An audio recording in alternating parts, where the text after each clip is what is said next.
Good evening. It's good to be back at Building Blocks. It's been a while. Sorry.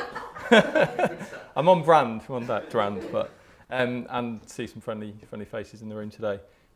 So for those who don't know me, I'm Adam Seabridge. I'm a freelance Sitecore developer and consultant.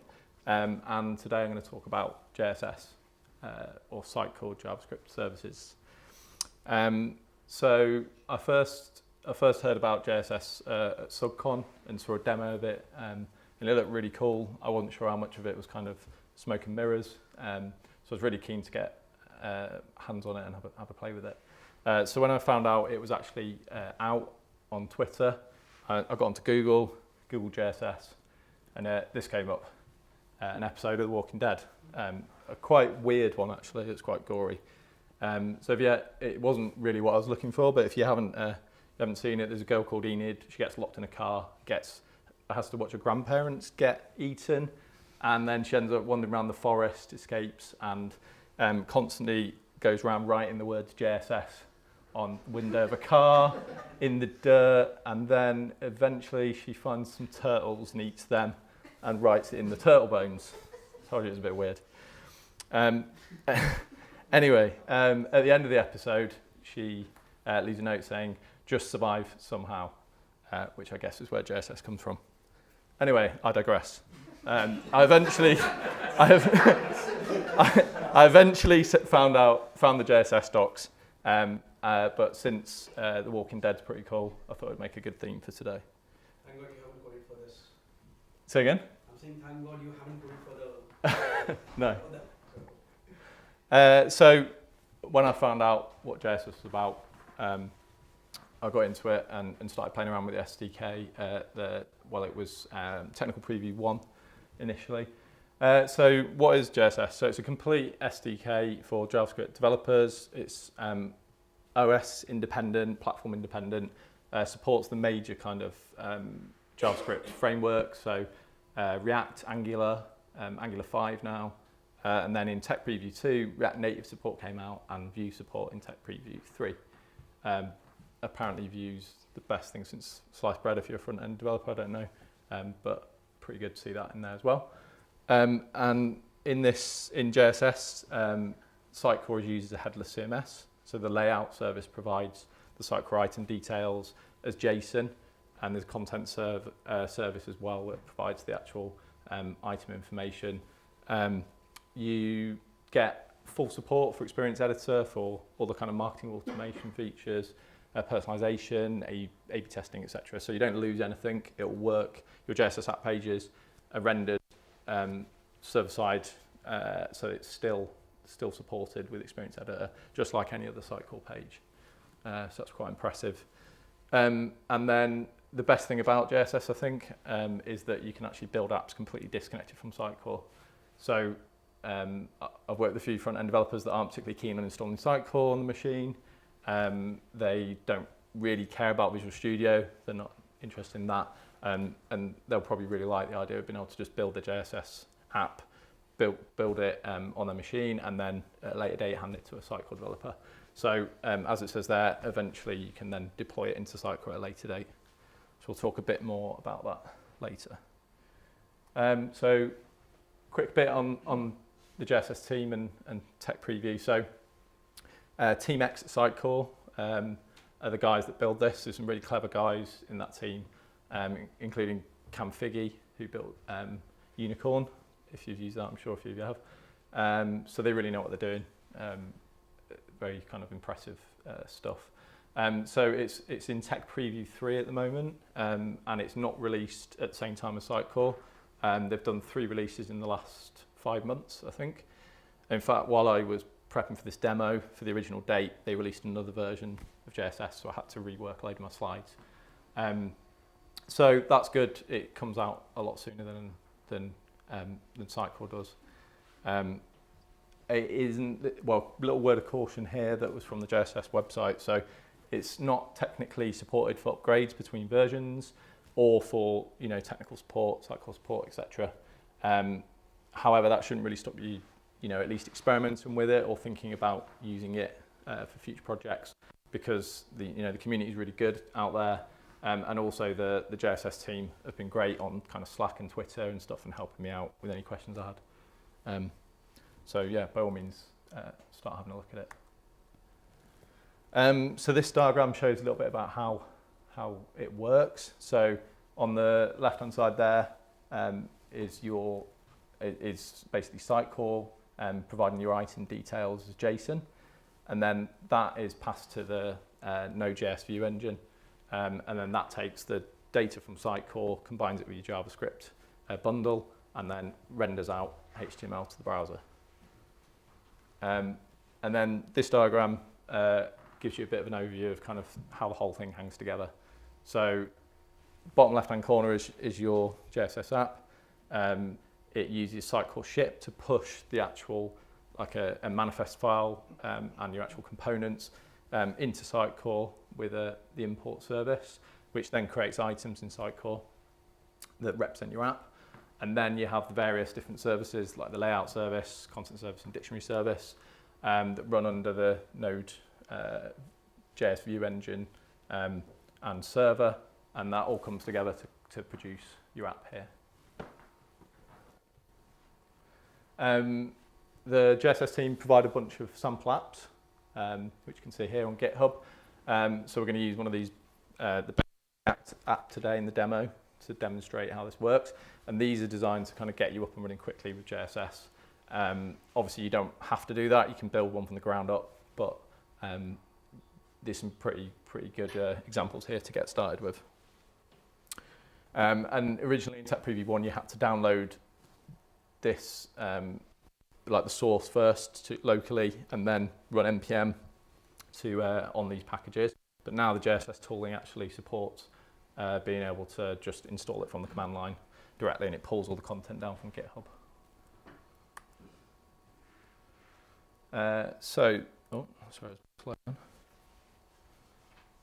Okay, so there's two different approaches to building apps with JSS. You can build them code first. So this is where front-end developer essentially defines everything in what's called a manifest file. So the actual structure, information architecture, the roots, builds the component deployment process. And then the front end is kind of the source of truth there.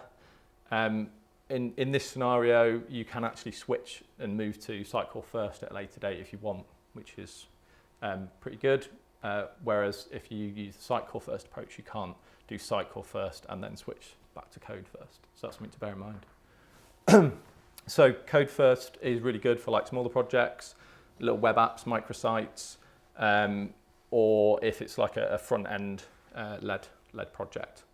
And then conversely, Sitecore first is where a Sitecore developer would define the information architecture and then work with the front-end developer to define the routes, the components that are needed, and kind of work out a contract with a front-end developer for building your application. Which, you know, one of the benefits of this is allowing concurrent work, so you can work at the same time. So that works really well for larger websites. And also, obviously, if you want full control over the information architecture in Sitecore, then you know, Sitecore first is probably a better approach. And it's also better if your front end developers don't have any Sitecore experience and don't quite understand Sitecore. So today we're going to use the code first approach for the demo, and you'll see how that works. All right, so there's a few things you need to have in place for installing JSS. The first kind of stumbling block is an instance of Sitecore 9, or I'd recommend 9 update 1, the same reasons Alex said earlier. And then you also need, this is quite important, a license with JSS included. So this doesn't come as standard with most partner licenses, etc. Probably don't have JSS included at this point in time. I was lucky enough to have a developer preview license for 3 months, and then Alex and Mark at Sitecore kindly extended my license for this demo. So thanks to those guys for that. You also need Node.js 6.9 and above, and npm version 5.7, or you can use Yarn if you wish. Bit of a shameless plug here. If you need to install Sitecore 9, there's a link there on my blog. So that'll take you through the steps of doing that and try and automate most of the process. So there's a bunch of steps. First steps to set up JSS are downloading some packages. You can either, well now Tech Preview 3 is out, I would use Tech Preview 3. So download those. We need to update some configuration in Sitecore's web config with a handler and a module. We also need to generate ourselves an API key, and then finally we can check that everything works. So that means JSS servers set up. And then after that, we can actually go ahead and start using the JSS SDK to actually create an app. So we need to set up our site in IIS with a binding and a entry in our host file. Then we can run a install command, npm install, on the JSS SDK to actually install it and all the modules. Then we need to choose a template and then run the create command on our template and start it. And then we can actually test the static site. So at this point, it won't actually be connected to Sitecore. And then finally, we run these steps here to set it up, actually set up the app. So we'll fill in some details of our Sitecore connection so it knows how to get the data from Sitecore. And you'll see that in the demo in a minute. Then we run the deploy config, which actually lets Sitecore know about our JSS site and where it lives. It patches it in. And then we run our deploy package, which finally pushes all of our items and manifest into Sitecore using Sitecore ship. And then lastly, you can then test it. And at that point, it's then running your app, but pulling data from Sitecore. All right. So this is the bit where it all goes wrong. So that link there is a link to this in real time. I've sped it up because it takes about 15 minutes to install JSS, and that would be most of my talk today. So I'm going to try and keep up with it and talk over it quickly, but to watch that real time, you can do with the link there.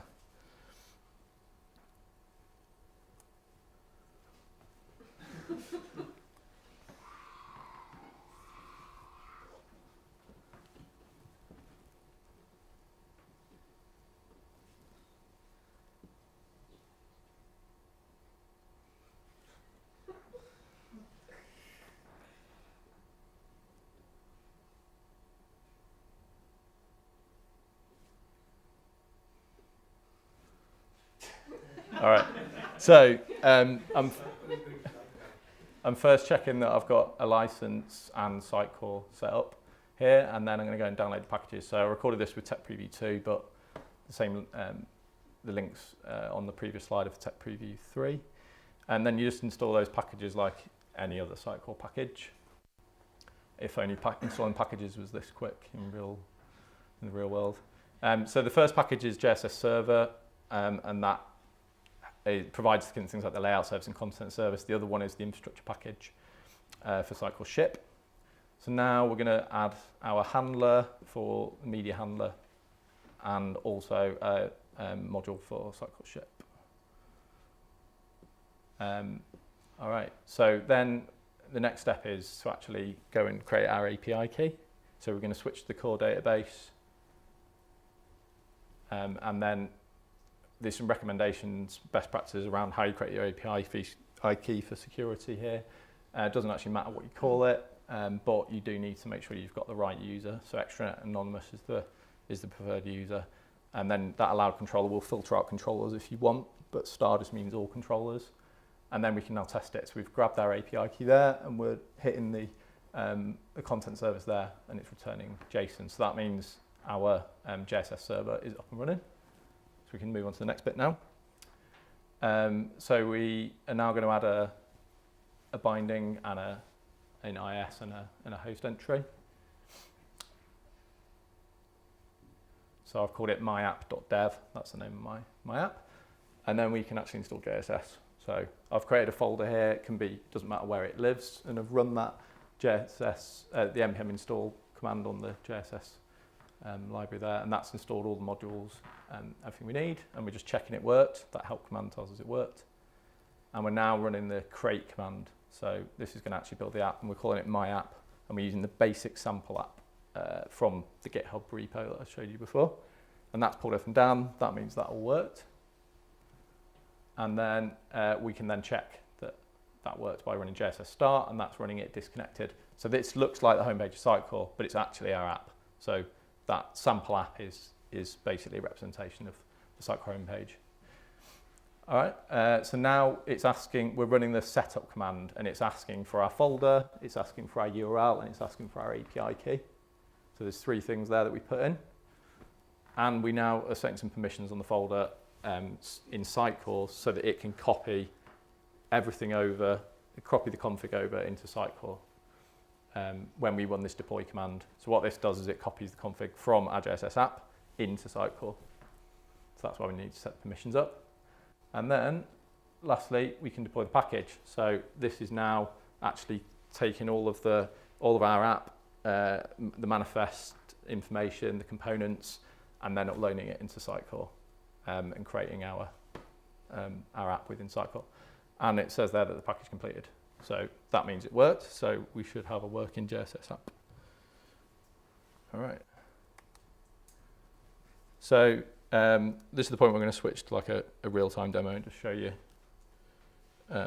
actually what that looks like within Sitecore. So this is my Sitecore 9 instance that, oh, you can't see that. 1 second.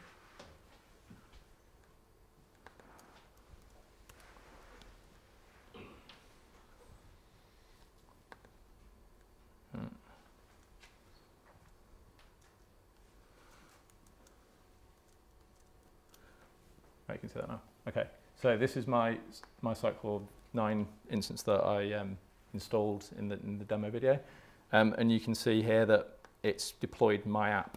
So there's a my app item.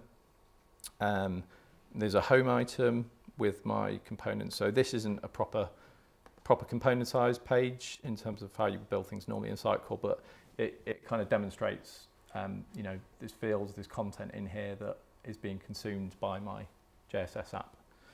And there's also a dictionary item to go with it as well. On this side of things, this is actually my app. So this is running, it's pulling that content from Sitecore.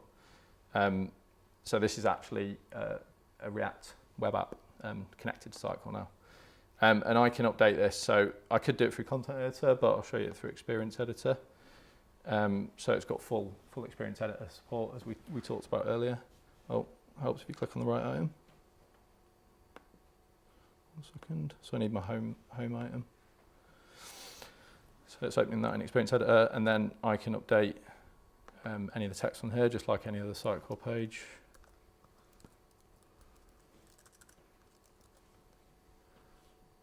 Save that.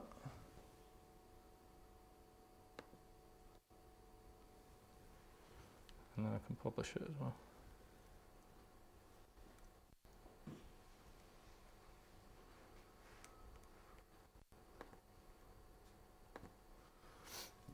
One thing to note is that it needs to be in the right workflow step. So JSS ships with a bunch of workflow steps, and it needs to be in the published workflow state, which I already put it in before this demo, else it'll tell you can't publish it. So now I've done that on this side. If I refresh it, there you go, you get it updated. So that's proving that it's all connecting and working properly from Sitecore. So then just to show you how this looks in the app. Oh, where's my app folder gone? There it is. All right, so here's the app that I set up earlier. It has a config file at the root here, which stores the information that we entered during the setup. So this is where we've got our connection information. So this was our path to our Sitecore instance. We've got our URL here, and then we've got our API key as well. So if you screwed any of that up during install, wanted to change anything at any point, you can.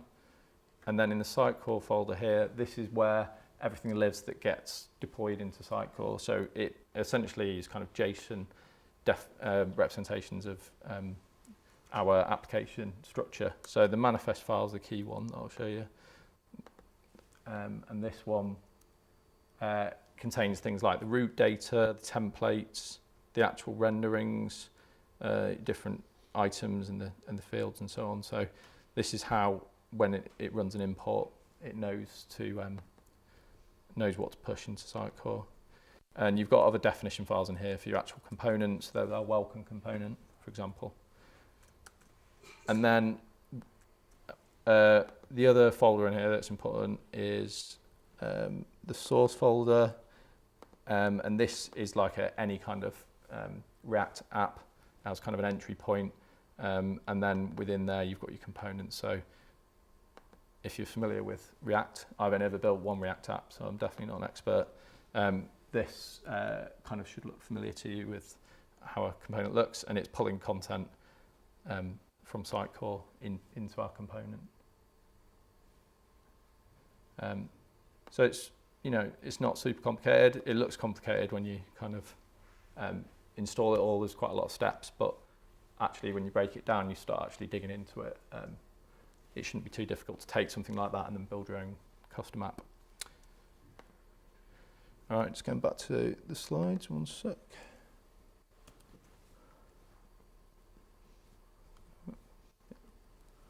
All right, so this is my last slide. So there's some really cool stuff in Tech Preview 2 and 3.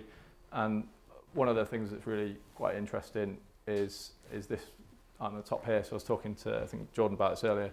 So Jordan was saying one thing that struck me about JSS is that you'd have to build your whole app essentially out of in JSS, and that might not be what you want to do. You might not build your whole website in that way. You might want to build a Sitecore website and then actually have elements of that page, certain parts, certain components actually are more complicated, and you want to use something like JSS. So that's now possible in Tech Preview 3. You can actually do a mashup of MVC and JSS components. I've read the docs on it. I've got an idea of how it works. I've never used it, but it's good to see. Also, Vue, Angular 5 and React Native support. Talked about that earlier. It also has a much more kind of flexible and simpler deployment system. So pretty much every command that I originally wrote on my slides changed in Tech Preview 2 and then in Tech Preview 3 as well. So it's now a much more complete SDK. And then there's also a lot more demo apps as well. So I don't know if you've seen GraphQL. It's basically a way of querying APIs with SQL style syntax. So rather than REST-based endpoints, you can do more complicated queries. There's a demo app for that. So you can plug that in and then query Sitecore data with that sample app. And there's a bunch of other sample apps they're always adding to them. And then it's got much better support for disconnected development as well. Than it used to have. There's all different modes of disconnected developments which you can read about, and like a fully headless mode as well for delivering your apps. So yeah, definitely have a look at it, have a play with it, experiment, and I think it's quite exciting and interesting thing to play with. My details at the top there if you want to get in touch, and that's the link again to the YouTube video if you want to see the install guide at not super high speed. And then there's the JSS docs there, and also you can Stack Overflow and people help you out there as well. And that's it.